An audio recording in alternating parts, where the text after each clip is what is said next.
Vale, entonces, les decía, de la materia de biología, les voy a poner el video que quedó pendiente y ustedes me dicen cuando ya se vea algo, yo ya se los estoy compartiendo. Bueno, ya se ve en la Ya. pantalla. ¿Sí? Ya ¿Listo? estoy. Ok. Existen dos tipos de celular, mitosis. Existen dos tipos de división celular. La mitosis, que reproduce una copia exacta de la célula madre, y la meiosis, que genera las células por medio de la reproducción sexual. La mitosis se divide en 4 fases.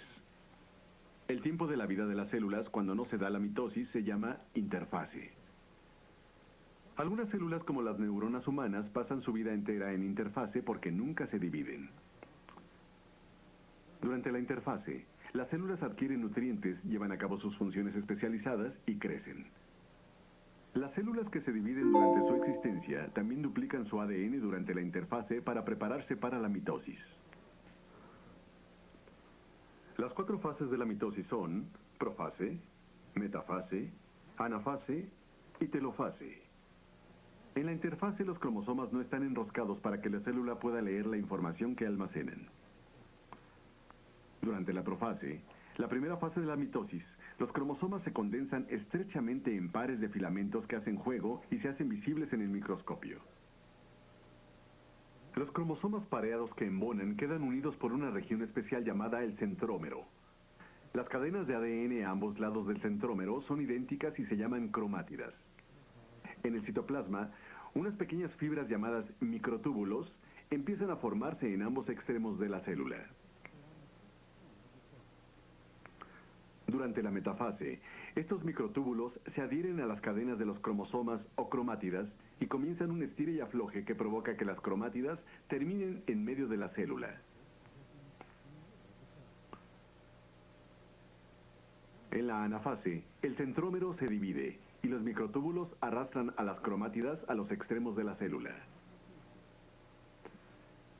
En la última fase o telofase, los ahora cromosomas individuales se extienden de nuevo y vuelven a su estado relajado. Y se forma el material nuclear alrededor de ellos. En tanto que el citoplasma se divide en 2 partes iguales rodeando a los 2 nuevos núcleos. División celular, meiosis. La meiosis, que produce células sexuales con la mitad de los pares de cromosomas de las células normales de los organismos, se da solo entre las células especializadas de los órganos reproductivos. En los humanos, los testículos en los hombres y los ovarios en las mujeres. La meiosis se divide en 2 etapas, la meiosis 1 y la meiosis 2. Cada una de estas 2 etapas se divide posteriormente en 4 fases. Como en la mitosis, los cromosomas hacen una réplica de sí mismos. Durante la profase 1, la primera fase de la meiosis 1, los cromosomas que el individuo hereda de su padre, los cromosomas del padre, se unen en la envoltura nuclear junto a los cromosomas equivalentes que heredaron de su madre, o cromosomas maternos. Después de que se alineen, ciertas enzimas especiales cortan la punta de genes diferentes de los cromosomas maternos y paternos y los intercambian entre los 2 cromosomas. Después de esto, el núcleo empieza a desaparecer y los microtúbulos comienzan a acercarse a los cromosomas desde ambos extremos de la célula. Durante la metafase 1, los microtúbulos llevan a los cromosomas concentrados al centro de la célula. El material que se acopla y los cromosomas paternos que intercambiaron algunos de sus genes permanecen juntos en pares. En la anafase 1, los cromosomas paternos y maternos que hacen pareja son separados y llevados a los extremos opuestos de la célula. En la telofase 1, desaparecen los microtúbulos y por lo general se divide el citoplasma. Normalmente hay una pausa muy breve o no hay pausa entre la telofase 1 y la profase 2. En la profase 2, los microtúbulos se reforman y se adhieren a los cromosomas en el centrómero, como lo hicieron en la mitosis. Durante la metafase 2, los cromosomas son llevados hacia el centro. Durante la anafase 2, los centrómeros que llevan ambas cadenas hermanas de cromosomas se dividen y las cadenas se separan. Los microtúbulos jalan cada una de las cadenas hermanas de cromosomas hacia los extremos opuestos de la célula. En la fase final, telofase 2, el citoplasma se divide. Los cromosomas se relajan y se forma el núcleo a su alrededor. El resultado son 4 células sexuales con la mitad del número de cromosomas de las células normales del organismo. Asimismo, como resultado del intercambio de genes diferentes entre las cadenas de los cromosomas de los padres, las células sexuales, al haberse entrecruzado, tienen una combinación genética diferente a la de la célula madre. Las células sexuales de los machos mamíferos experimentan más cambios citoplasmáticos porque les crece una cabeza en la que se concentra el ADN y un flagelo que impulsa a las células sexuales, que ahora se llaman espermas, a través del tracto de reproducción de la mujer. Los hombres generan millones de espermas continuamente. Las mujeres, por el otro lado, generalmente generan un óvulo al mes. Si se unen un esperma y un óvulo, el ADN que se encuentra en las dos células dará lugar a un individuo con algunos rasgos de su padre, otros de su madre y otros exclusivamente suyos.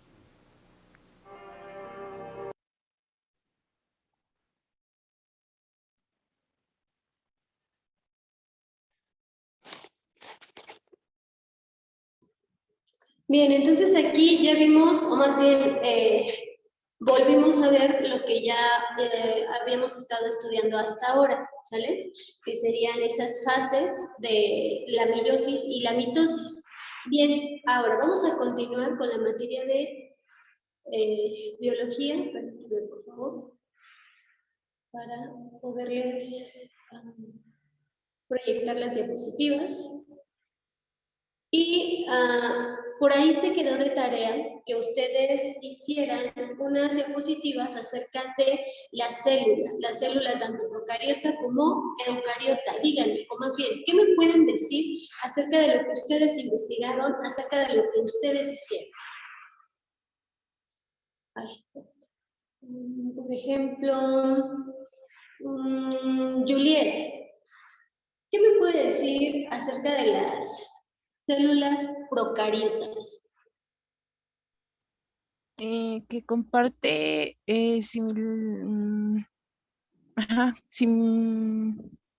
como, bueno, ¿cómo le podré decir? Similitudes con la célula animal.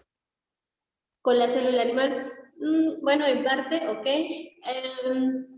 Luis Ángel, ¿qué me puede decir acerca de la célula eucariota?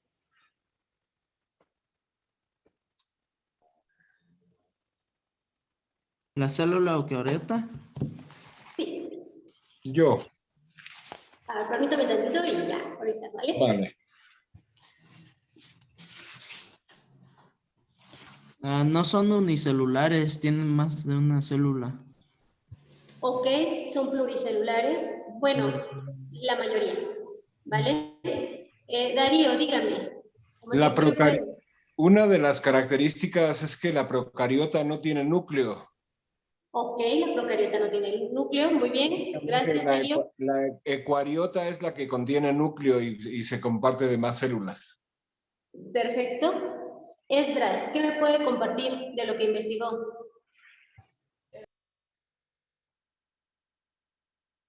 ¿Está Esdras? ¿Qué se fue a desayunar? Ok, José Manuel, ¿qué me puede compartir de lo que investigó? Si me está hablando, su micrófono está apagado. Sí, perdón. La célula procariota suelen ser más sencillas que las eucariotas. Las eucariotas son más complejas y más grandes. Ok, perfecto. Edgar, ¿qué me puede decir acerca de las células, de lo que usted investigó? Pues que, bueno, una de las cosas que investigué es de que las procariotas son, como dice mi compañero Darío, que son los que tienen núcleo, y la eucariota tienen una membrana que encierra el núcleo separando de los citoplasmas. Ok. Y ya, ok, vale. Luis Hernández, ¿qué me puede decir acerca de lo que investigó? ¿Está por ahí?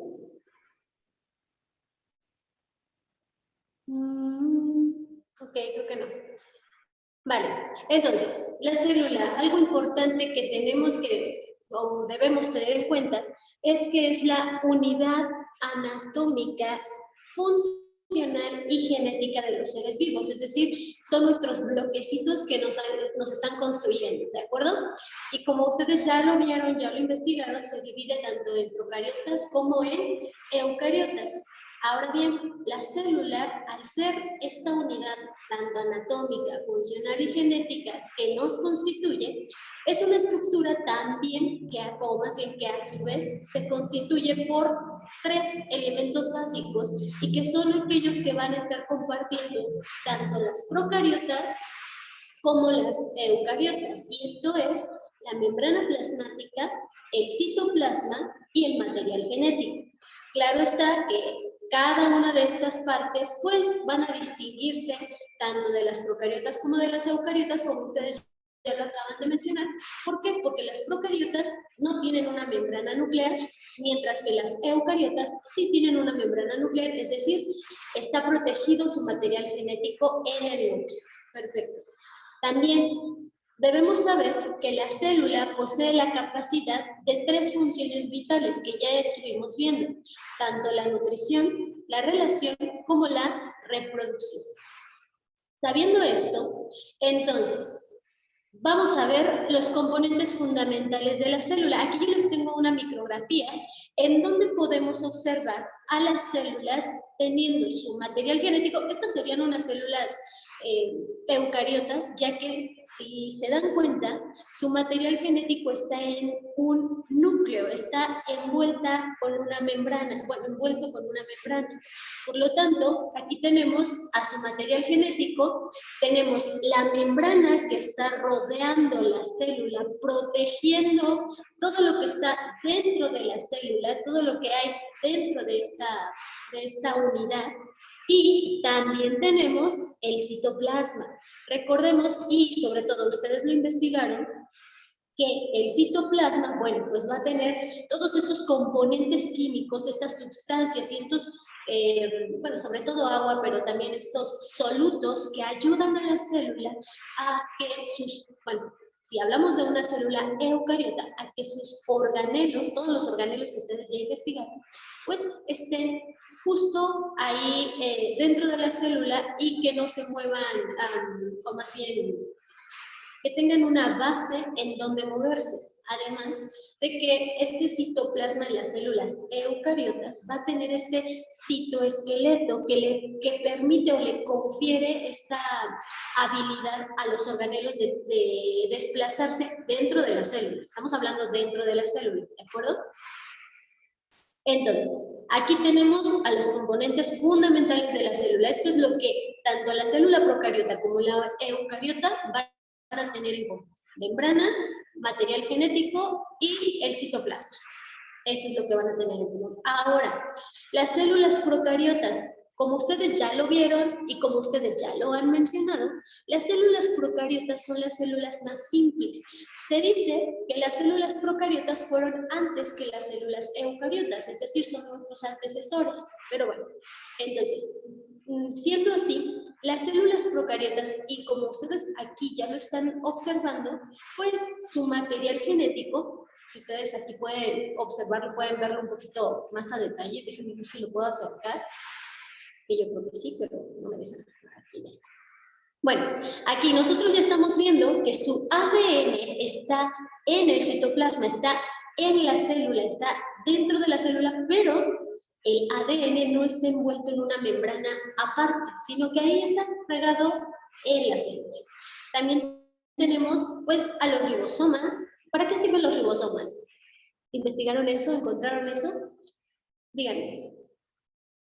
¿Lo encontraron para qué sirven los ribosomas? ¿No? ¿No lo encontraron? Sí, no. Sí, yo. Por ahí veo preguntas. Ah, ok, a ver, dígame. Llevan a cargo la síntesis de las proteínas. Exacto, tiene que ver con la síntesis de las proteínas. De hecho, los ribosomas para eso son, para sintetizar nuestras proteínas. Y es una parte importante. Recuerden que las proteínas son muy importantes.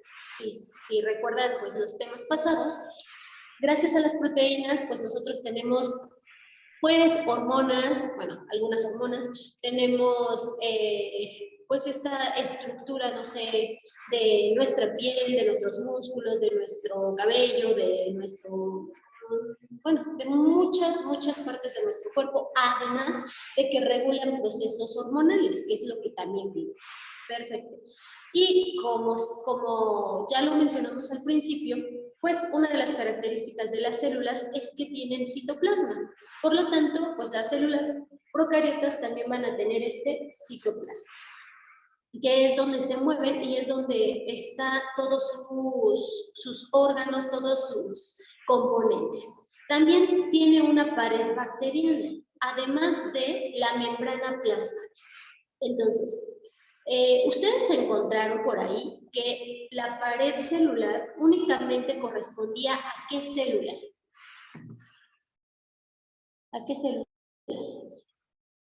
Ay, algo me entró en mi ojo. ¿A qué célula correspondía? ¿Vegetal? Exacto, a la célula vegetal, ¿sale? A la célula vegetal únicamente es la que tiene pared celular, pero, oh sorpresa, también las células procariotas tienen pared, pero es pared bacteriana y es más delgada y tiene otros compuestos.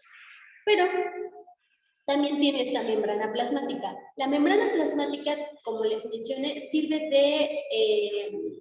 sirve para proteger la célula, sirve como este impermeable en donde deja tanto entrar como salir ciertas sustancias, ciertos solutos que necesita la célula o que desecha la célula. Y la pared bacteriana sirve de estructura, más que nada. Entonces, la membrana, sí, de estructura, de protección, pero también para que entre y salga sustancia. Y la pared es más de estructura, ¿vale? También la célula procariota tiene una cápsula, no sé si encontraron eso, creo que si por ahí revisando sus trabajos encontraron la cápsula o también la pueden llamar cápside, ¿vale? Se puede llamar de las dos maneras, cápsula o cápside. ¿Para qué servía esta cápsula? ¿Encontraron eso? Para protegerla de agentes externos, como acidez. Exactamente. Entonces, las células procariotas van a tener esta cápsula para protección. ¿Por qué? Porque las células procariotas, no sé si encontraron, que además de ser sencillas, además de ser las más simples y que las vamos a encontrar de manera unicelular, es decir, una sola célula, estas células, la mayoría son patógenas. Es decir, nos hacen daño, nos enferman. Pues esta cápsula, adivinen para qué sirve. Sí, para protección ¿de qué? Pues de los antimicrobianos, antibióticos, antimicóticos, bueno, en este caso antibióticos, nada, porque son bacterias. Pero también antimicóticos, o sea, les ayuda a hacerse resistentes. También esta cápsula les ayuda, pues, sí, más que nada, para la resistencia. También, no sé si encontraron esta parte de los flagelos o cilios. ¿Encontraron esa parte? Flagelos o cilios. ¿Sí la encontraron? ¿No la encontraron? ¿Saben de qué les hablo? ¿No saben de qué les hablo? ¿No, verdad? Bueno. Yo sí la encontré, pero no recuerdo bien. Ok, vale. Entonces, aquí tenemos el flagelo. El flagelo, pues va a ser esa colita que le va a ayudar a la bacteria o a este organismo unicelular a desplazarse, ¿sale? Esta colita o este flagelo que es como un látigo, pues les va a ayudar a desplazarse. Tiene diferentes formas de desplazamiento. El flagelo puede ir de manera circular como un... ¿Cómo se le dice esto? Se me fue el nombre. No, tornillo no. No, se me fue el nombre, pero bueno, de forma circular, rotatoria,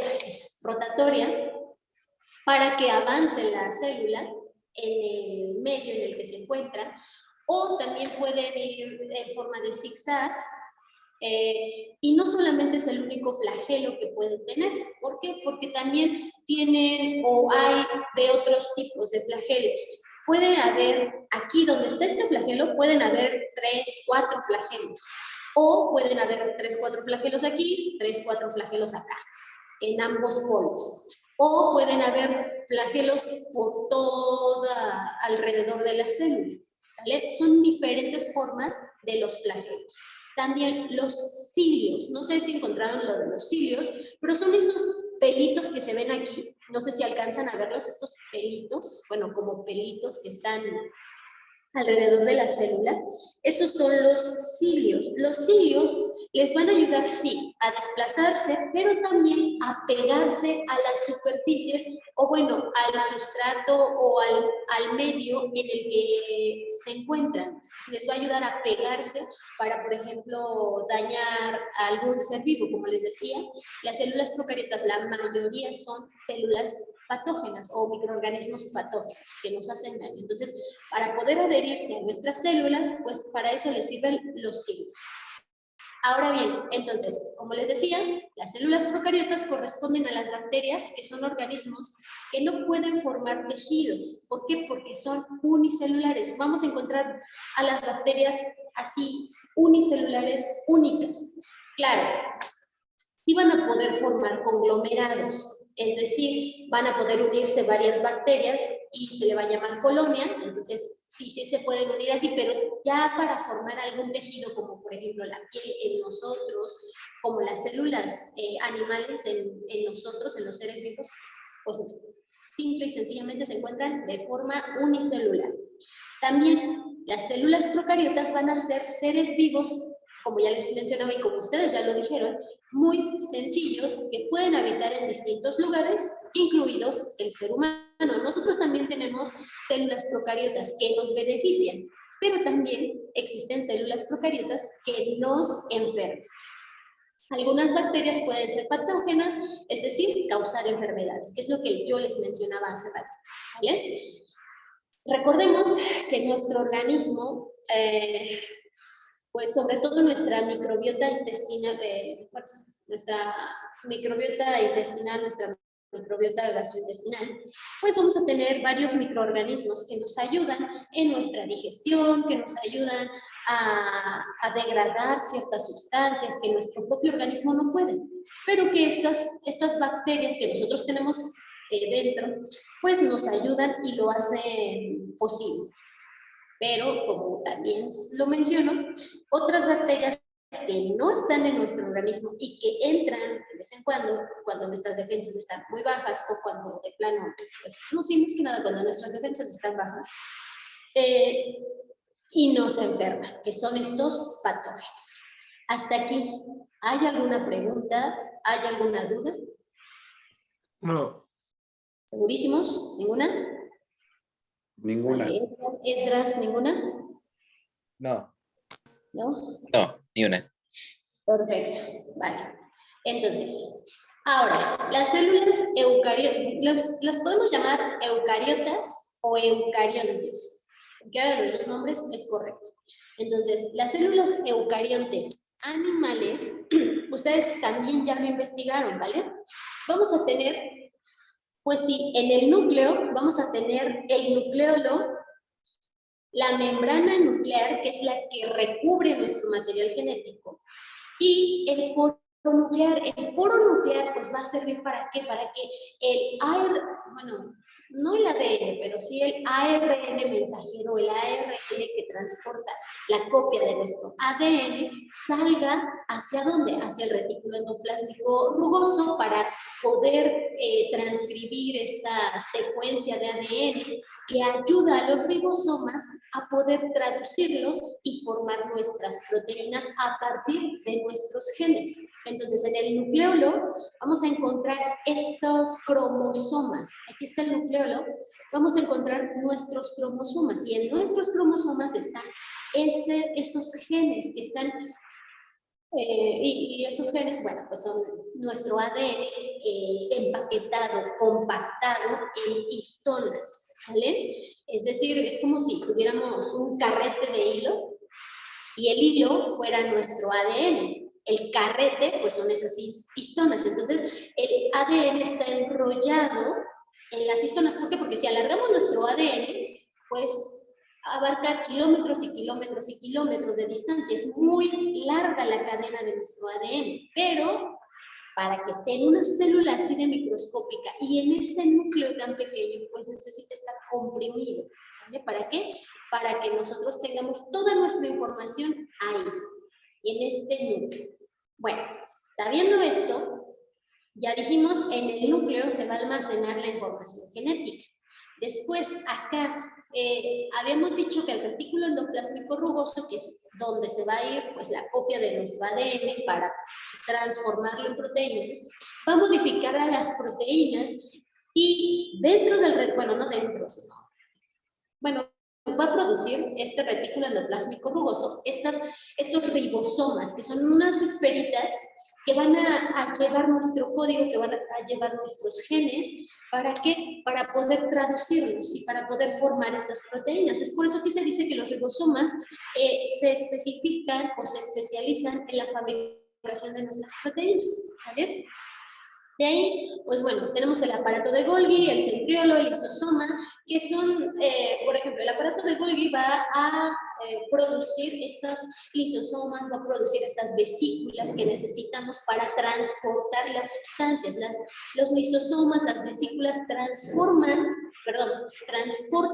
nuestras sustancias, ya sea las que están entrando a la célula, las encapsulan, aquí de nuestra membrana plasmática, ay, ¿dónde está la? No dice, ¿verdad? Ah, sí, dice aquí. De nuestra membrana plasmática, que ya dijimos que sirve de protección, de entrada y de salida de sustancias. Cuando llega a entrar una sustancia, pues luego las lisosomas, las vacuolas, no, los lisosomas, las vesículas, van y lo capturan esa sustancia para traerla y decir, ¿me sirve? ¿No me sirve? Ah, sí me sirve. ¿A dónde me sirve? Ah, pues no sé, en el aparato de Golgi, o en el retículo endoplasmático liso o rugoso, o me sirve en la mitocondria, por ejemplo, ¿no? Y los van a transportar a donde sean necesarios. O, por ejemplo, del retículo endoplasmático liso o del aparato de Golgi o del retículo endoplasmático rugoso, salen sustancias que son desechos de la célula, por ejemplo, ¿no? O de la mitocondria también. Entonces, estas vesículas, estos lisosomas, capturan esas sustancias que están desechando y las llevan a la membrana plasmática para sacarlas de la célula. ¿Sale? Entonces, aquí el citoplasma es la misma función tanto en procariotas como en eucariotas. Va a ser la base para nuestros organelos. ¿De acuerdo? Es como un líquido gelatinoso, por así decirlo. Esto es por sus componentes, esto es por los microtúbulos que contiene, que les decía que los microtúbulos van a ser aquellos que van a permitir el movimiento de todos estos organelos. Bueno, el punto es que el citoplasma es la base de todos mis organelos. Ya. La mitocondria va a fabricar ATP. Dentro de la mitocondria se da la respiración celular. Es la parte más, bueno, no la más importante, pero sí una de las más importantes. ¿Por qué? Porque es mediante la cual nuestra célula respira, genera energía, es como su planta energética, planta de energía de la célula. Esa es la mitocondria. ¿De acuerdo? Bien, esto es de la célula eucariota animal, pero ahora veamos la célula eucariota vegetal. La célula eucariota vegetal también va a tener núcleo, nucleolo, nucleoplasma, retículo endoplasmático rugoso, ribosomas, mitocondria, citoplasma, vesículas, retículo endoplasmático liso, que va a ser la fábrica de nuestros lípidos, pero también va a tener membrana plasmática que sirve de protección y de entrada y de salida de sustancias. Va a tener microtúbulos, que es lo que les mencionaba, para el movimiento de nuestros órganos, bueno, dentro de la célula, el movimiento de los organelos. Pero aquí va a tener además cloroplastos, que son estos de aquí. Estos cloroplastos van a almacenar clorofila. Dentro de estos cloroplastos, pues se va a dar esta fotosíntesis. ¿Por qué? Porque tiene esta clorofila. Además, va a tener la pared vegetal. La pared vegetal es la que protege y la que mantiene la forma de nuestra célula. Esto es a diferencia, por ejemplo, de la célula animal, que no tiene una forma rígida, pero la célula vegetal sí tiene una forma rígida. Las vacuolas van a almacenar agua, es ahí donde se almacena el agua para una planta, porque sabemos que es necesaria para su crecimiento. Además, hay algunas otras vacuolas, no, eso en las células procariotas. Esas vacuolas contienen aire, y ese aire funciona como unos flotis para las células. Eso en las células procariotas, ¿vale? Funcionan como flotis para que pueda, pues, flotar en los medios, las células. Pero bueno, bien. Sabiendo todo esto, entonces, hemos visto las diferencias que hay entre las células, tanto procariotas como eucariotas. Y de las eucariotas, también la diferencia entre las células vegetales y las células animales, ¿vale? Hasta aquí, ¿hay alguna duda? ¿Hay alguna pregunta? ¿Sí? No, ninguna. ¿No? Mi parte no. No, ni una. ¿No? Vale. Ninguna. De acuerdo. Ok, entonces, vamos a continuar y ahora, por cierto, sí, la plataforma nos va a sacar en unos 4 minutitos. Recuerden, vuelven a entrar con el mismo enlace y continuamos, ¿de acuerdo? Entonces, ahora, vamos a ver los reinos. Dentro de los reinos, o más bien dentro de los seres vivos, se dividen, como ya lo decíamos, en células procariotas y eucariotas. Y dentro de esta división hay una subdivisión que serían los reinos. Dentro de las procariotas, que son unicelulares, va a estar el reino Monera. Dentro de las eucariotas, que pueden ser unicelulares y pluricelulares, pero en su mayoría son pluricelulares, van a estar el reino protista, el reino fungi, el reino plantal y el reino animal, ¿de acuerdo? Ahora, dentro del reino Monera, vamos a ver que se agrupan organismos cuyas células van a tener una organización procariota, es decir, son células sencillas, no tienen un núcleo definido, todos son unicelulares y, como les mencionaba, a veces forman colonias, es decir, una conglomeración o una aglomeración de células. Así que, por ejemplo, aquí tenemos las bacterias en forma de bacilo. Por ahí también vieron algunas de sus investigaciones, las formas de las bacterias procariotas, que pueden ser bacilos, cocos, cocobacilos, estafilococos, que pueden ser espirilos, etcétera, etcétera, etcétera. Todas las formas que hay de las bacterias, o que se conocen hasta ahora de las bacterias. Y aquí tenemos bacterias con forma de bacilo. Si se dan cuenta, esta de aquí, solamente una sería la célula procariota.